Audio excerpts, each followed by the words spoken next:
Hi there, this is Josh from Literary Gladiators, and today I'm here to talk to you about a poem.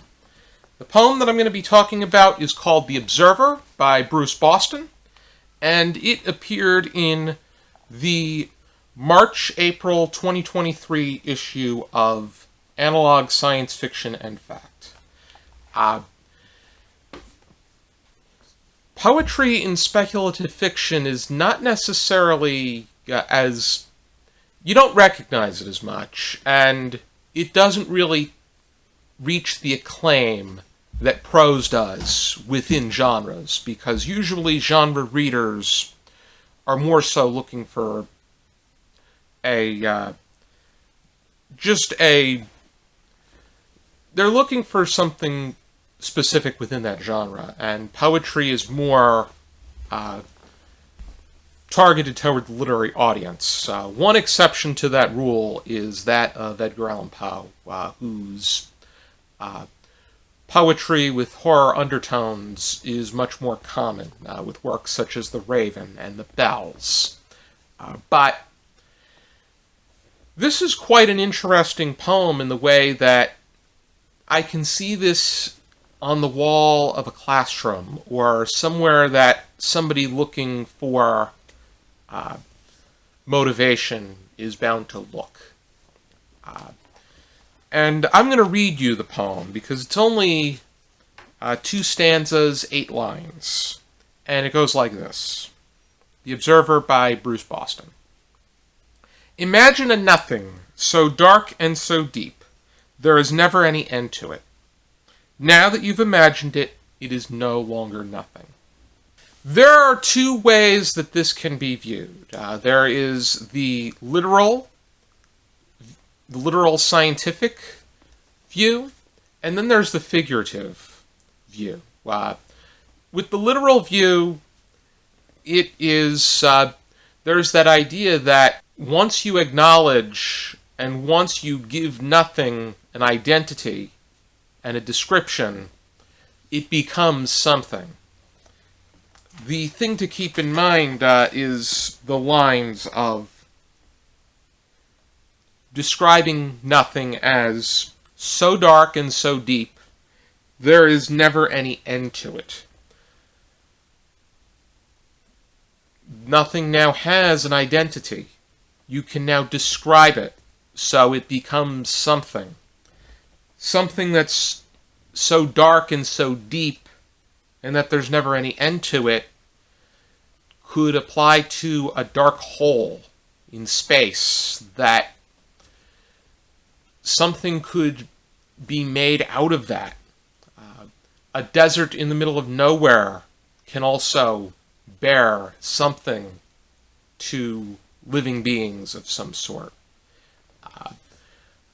A dark and empty town may not carry much and may not be viewed as much to people, but if there are trees there, that area is something to the tree. And if a squirrel stashes its acorns by the tree, then it's something to that squirrel. Like, for instance, it may look like I have nothing in my hands, but you could argue that I have air in my hands, the atmosphere within my hands. I have cells and organisms that are lying on top of my hands because they're so small, but if you want to really look deep into this, and I think that this is what a magazine of this nature is trying to convey. Nothing is clearly a state of mind. And I think that you can understand that even more when you look at it in the figurative sense.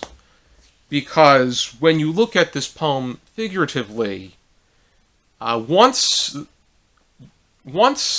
somebody or something is acknowledged, it can be a person, it can be an idea. That's how inventions come into light. it may have been nothing at some point, but then once somebody comes up with this idea, then it definitely becomes something. The same thing with a story. I think that this has a lot to say about writers, where they speculate as to what if and then create a story out of it.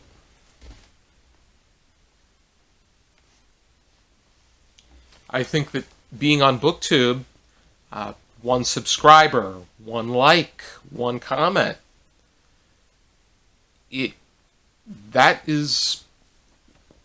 shows that you're being acknowledged. And even before that, your work is something. It may not have the attention, but it still exists, and it still has the ability to mean something to someone. When something has the ability to mean something to someone, that still counts. When people say that they're nothing, that's absolutely, that's more of a sense of self-doubt, and people have the right to doubt themselves, but they should just know that they have the potential energy to mean something to somebody. And I think that's something that's very important. I think that people should know that, because I think that anybody who, be it, are looking to get into BookTube or looking to fulfill a dream of theirs or fulfill a path of theirs, they may not succeed at first, and they may not get to where they want to be, but they are still meaningful, no matter what it is that they do and how they accomplish it. This is one of these poems that is a lot of, I think there's a lot of thinking beyond the text as far as the way this poem is concerned. There's not really as much as far as a elaboration or material that's meant to be analyzed, and that's perfectly okay. I think that this poem does its job by sparking thought, by igniting thought. And I think that it was a very wise choice for Analog to pick this up and put this into their magazine. I want to thank you for tuning into this video. I hope you check out some more videos from our channel.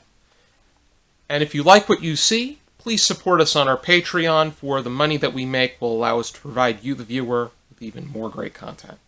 For now, keep reading.